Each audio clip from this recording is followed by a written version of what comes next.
כל הזמן פחדנו, כל הזמן היינו על יד אמא. אחרי כמה חודשים שלחו אותנו לגרמניה, לרבנסבורג. קיללו אותנו שאנחנו יהודים ושאנחנו אשמים בכל. כל המשפחה של אמא שלי גרה בלבוב, וכל המשפחה נרצחה. The punishment for feminine men was so brutal, even other prisoners turned away from witnessing its cruelty. Under Hitler's insane ideology, being gay wasn't a crime. It was a death mark branded for annihilation. The Nazis weren't just raiding bars, they were hunting bodies and destroying everyone who was on their note.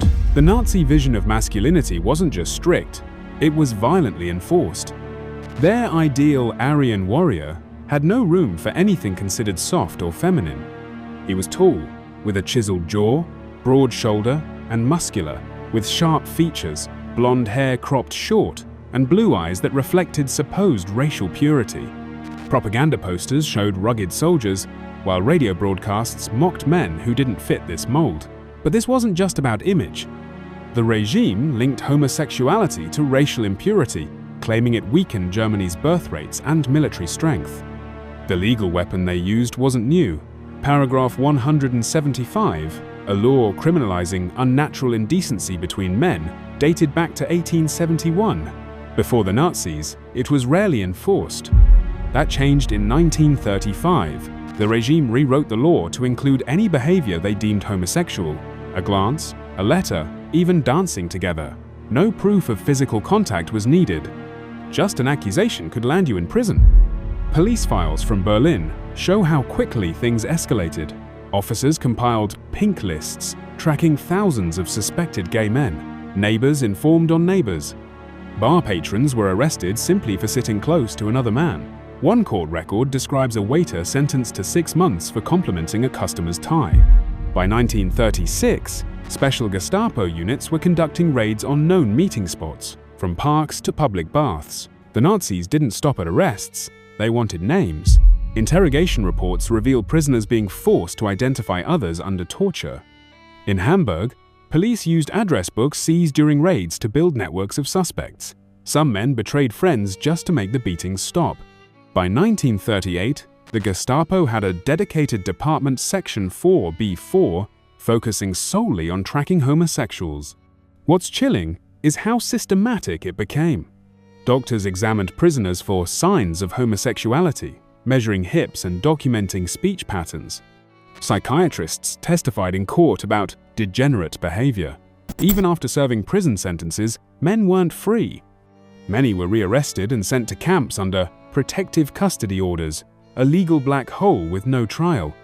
But here's what's often overlooked. The Nazis didn't invent this bigotry. They exploited prejudices that already existed. Weimar Germany had thriving gay communities, but conservative groups had long pushed for harsher laws. The Nazis simply took those biases to their most extreme conclusion. When they expanded paragraph 175, much of the public supported it. Churches applauded. Newspapers ran lurid stories about cleanups of vice. By 1939, over 90,000 men were registered in police files. Some tried to hide, marrying women, avoiding old friends. But the system was designed to make escape nearly impossible. If you were marked, it followed you. And once the war started, the hunt intensified. What happened next wasn't just imprisonment. It was annihilation. In the camps, that pink triangle did more than label a prisoner, it painted a target on their back. Every group had its badge. Jews wore yellow stars, political prisoners red triangles, but the pink triangle marked men as the absolute lowest. Guards treated them worse than thieves, worse than murderers. Other inmates shunned them too, afraid that helping a pink triangle would get them punished. Survivors described how guards singled them out for the hardest labor, like hauling stone blocks at Buchenwald until their hands bled. Some were forced into prostitution to survive, called camp wives, by the guards who controlled them. One man remembered seeing SS officers pick out the most feminine-looking prisoners, then leer as they handed them over to gangs of other inmates to be assaulted. The system encouraged this cruelty. It wasn't random, it was policy. Medical records from Buchenwald show doctors implanted testosterone pellets into gay prisoners, trying to cure them. Most died from infection within weeks. At Sachsenhausen, they tested experimental drugs on pink triangle, prisoners first, opiates, stimulants, anything dangerous. Some men were burned with phosphorus to see how their wounds healed. None consented. None were asked. Starting in 1942, camp commanders had official permission to order castrations.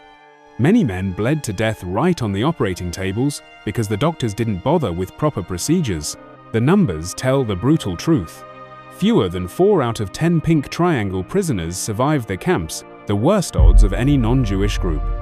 Some camps had special barracks just for gay men, where they got half the rations of other prisoners. Joseph Kohout, an Austrian survivor, wrote about watching men in his block slowly starve while guards laughed. They weren't just killing them, they were torturing them first.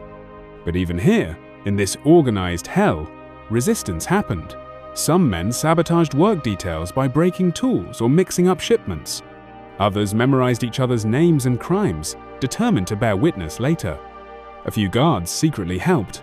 One at Ravensbrück slipped extra bread to pink triangle prisoners, though he risked execution if caught. The darkest twist came after liberation. While other survivors got aid, many pink triangle prisoners were sent straight to regular German prisons. Paragraph 175 was still law. Some were forced to serve out their original sentences. Others found their Nazi-era convictions now barred them from jobs or housing. Their suffering didn't end when the camps fell, because the world refused to see them as victims at all. One survivor later said the triangle left scars no one could see. Even decades later, he'd wake up clawing at his chest where the badge had been. The fabric was long gone. The mark remained. Gad Beck lived under 2 death sentences. Jewish by birth, gay by nature, he was everything the Nazis sought to destroy. Yet instead of fleeing Berlin when he had the chance, the 9-year-old joined an underground network helping others escape. This wasn't just resistance, it was an act of defiance from someone society had tried to erase twice over. Most hiding networks avoided gay Jews, fearing their double vulnerability. But Beck turned his marginalization into an advantage. As a gay man, he moved through Berlin's shadows with practiced ease. He knew which cafes had back exits, which officials could be bribed with cigarettes instead of money. His memoir describes using gay bars as message drops, places the Gestapo monitored, but where a young man exchanging whispers wouldn't raise alarms. While other resistance fighters might stand out, Beck perfected the art of being unnoticed. Then came the day he risked it all. In January 1943, his lover Manfred Lewin was ordered to report for deportation. Beck didn't hesitate.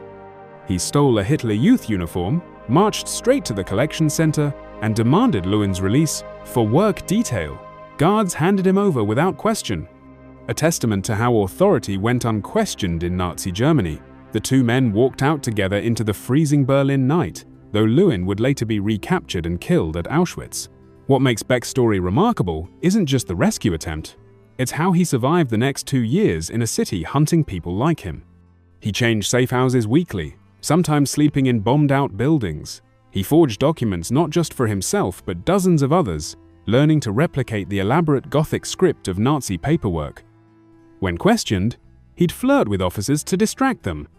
One time, caught using a fake ID at a checkpoint, he talked his way out by joking about trying to impress a girl. The guard laughed and waved him through. Liberation in 1945 brought no victory lap. While other Holocaust survivors told their stories, Beck kept silent about being gay. West Germany still enforced paragraph 175, arresting men for homosexual acts.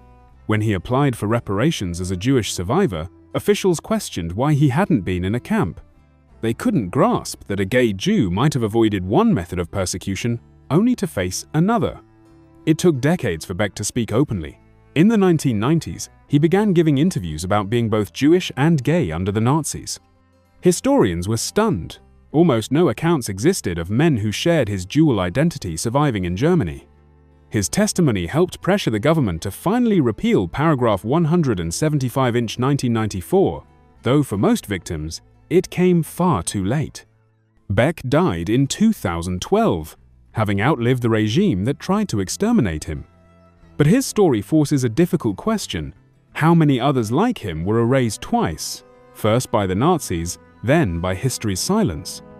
The pink triangles and yellow stars told different stories, but for men like Gad Beck, they intersected in ways we're only beginning to understand. The experiment started with paperwork. Forms signed in Berlin authorized doctors to do things that would have been unthinkable anywhere else. This wasn't back-alley torture. It happened in sterile medical rooms with charts and clipboards. The goal was simple: use science to erase homosexuality. At Buchenwald, Dr. Karl Varnett led some of the worst experiments. He cut open prisoners' scrotums and implanted artificial hormone glands, convinced this would cure them. Most victims developed severe infections. Some died screaming as their bodies rejected the implants. Declassified documents show Heinrich Himmler personally approved these operations. He'd written memos calling homosexuality a plague that needed radical treatment. Other camps tried different methods. At Sachsenhausen, doctors injected prisoners with testosterone mixed with unknown chemicals. Survivors described feeling like their skin was on fire. Some lost control of their muscles and collapsed. One account mentions a prisoner who was given electric shocks to his genitals while doctors recorded his reactions. They called it research. Starting in 1942, camp commanders got official permission to order castrations. The operations were often done without anesthesia. Prisoner doctors, Jewish surgeons forced to work under threat, later recalled men passing out from the pain. Some bled to death on the operating tables. Others were sent back to their barracks still dripping blood, left to heal or die without care. The cruelty had purpose. Camp records show SS doctors believe gay men were biologically broken. One report describes measuring prisoners' facial features, claiming feminine jawlines proved their deviance. Another details forced anal exams to confirm homosexuality. These weren't isolated acts. Each procedure was carefully documented and sent to Berlin for review. Guards turned medical abuse into sport. Survivors reported being forced to stand naked for hours while doctors poked at their bodies and laughed. Some men were given experimental drugs like Pervitin and methamphetamine to see how long they could work without sleep. Others had phosphorus burns inflicted to test healing rates. A former prisoner from Sachsenhausen remembered watching men collapse from overdoses while nurses took notes. Perhaps the most chilling detail? The doctors faced no consequences. After the war, Varnett fled to Argentina and practiced medicine for years. Not one physician was prosecuted specifically for experiments on gay prisoners. Many continued their careers, their files sealed by governments who still considered homosexuality a crime. The records that survive tell their own story. Temperature charts show men dying of infections with no treatment. Autopsy reports list causes of death as complications without detail. Letters between camp doctors complain about having to hide evidence before Allied inspectors arrived. What's rarely discussed is how long these ideas persisted. Even after 1945, some psychologists still promoted hormone treatments for homosexuality. Military hospitals in the 1950s used similar drugs on soldiers. The Nazis didn't invent this pseudoscience. They just took it to its most horrific extreme. One survivor's account describes waking up after an experiment to find his chest shaved and covered in electrodes. A doctor told him they were adjusting his impulses. Years later, he'd still have nightmares about the smell of burning flesh. That same man was arrested again in the 1960s, under paragraph 175. The methods changed, but the persecution didn't. Himmler's own words sum it up. In a 1937 speech, he said gay men should be eliminated from the gene pool. The camps were just one method, the experiments were another. Together, they formed a system designed to erase an entire group of people, first their identities, then their lives. The fact that so few doctors were punished proves how little the world cared about their suffering. If this history is new to you, or if you believe more people need to hear it, please take a moment to like this video, subscribe, and turn on the notification bell. Stories like these were buried for decades. Your support helps bring them back into the light. When Allied soldiers opened the camp gates in 1945, the men with pink triangles didn't walk free. Many were transferred directly to regular prisons to serve out their paragraph 175 sentences. While Jewish survivors received food and medical care from relief organizations, gay men were often turned away. Some were even arrested again by local police within days of liberation. Their criminal records from the Nazi era still valid under post-war German law. West Germany kept paragraph 175 on the books unchanged until 1969. This meant a man who'd survived Buchenwald could be arrested for holding hands with another man in 1950s Berlin. Official records show that between 1945 and 1969, over 50,000 men were convicted under the same law that had sent them to concentration camps. One survivor described being denied a bakery license in 1956 because of his wartime conviction for homosexuality. Reparations were systematically denied. Applications from gay survivors were rejected with form letters stating their imprisonment had been justified. Government files reveal officials arguing that since homosexuality was still illegal, these men weren't truly victims. While Jewish survivors received monthly pensions, Pink Triangle survivors got nothing, not even reimbursement for stolen property. A 1957 memo from the West German Finance Ministry explicitly stated homosexuals didn't qualify for compensation, regardless of camp suffering. Memorials erased them too. When Dachau became a memorial site in 1965, initial exhibits mentioned political prisoners, Jews, and Jehovah's Witnesses, but not gay men. Visitors wouldn't have known pink triangles existed. Survivors who tried to speak out were silenced. In 1970, a man named Kurt von Ruffin submitted testimony about his camp experience to a Holocaust archive. It was returned with a note saying his story didn't fit the commemorative scope. Blackmail became rampant. Former prisoners discovered their camp records were still accessible to police. Some were threatened with exposure unless they paid bribes. A 1962 police report from Frankfurt documents officers arresting a teacher after discovering his pink triangle past. The man lost his job and apartment within weeks. The first memorial, acknowledging gay victims, didn't appear until 1985, a small plaque at Mauthausen installed by activists, not officials. Even then, vandals destroyed it repeatedly.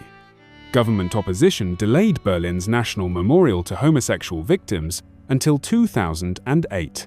When it finally opened, officials initially excluded lesbian experiences from the design, another erasure.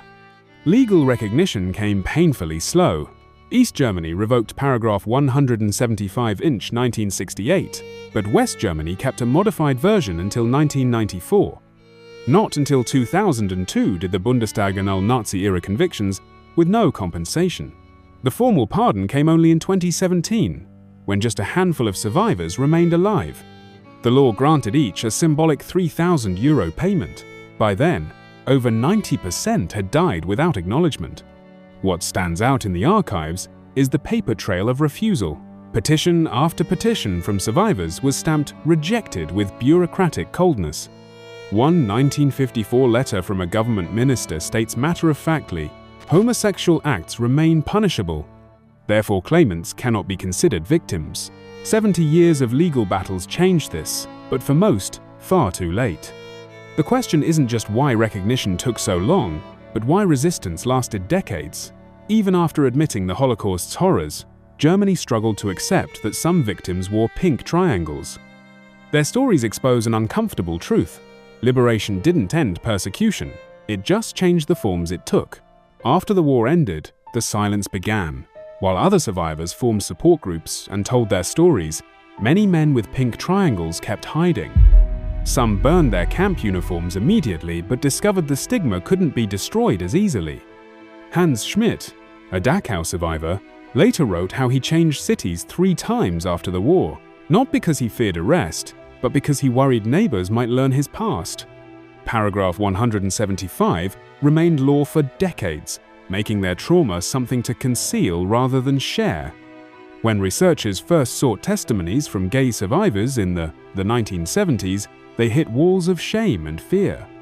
The Wiener Holocaust Library in London holds letters from men who refused interviews despite anonymity offers. One wrote, "My sister doesn't know why I was in Buchenwald." Archivists note that early Holocaust scholarship often omitted gay victims entirely, not by conspiracy, but because few came forward.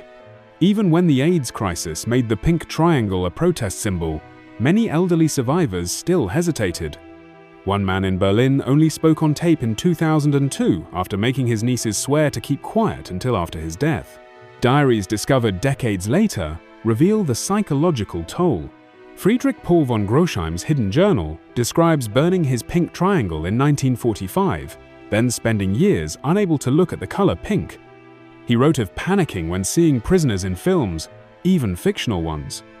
Another survivor's diary mentions refusing to date men after the war, not because he stopped being gay, but because police still checked parks and bars for offenders. The historical record shows this wasn't paranoia.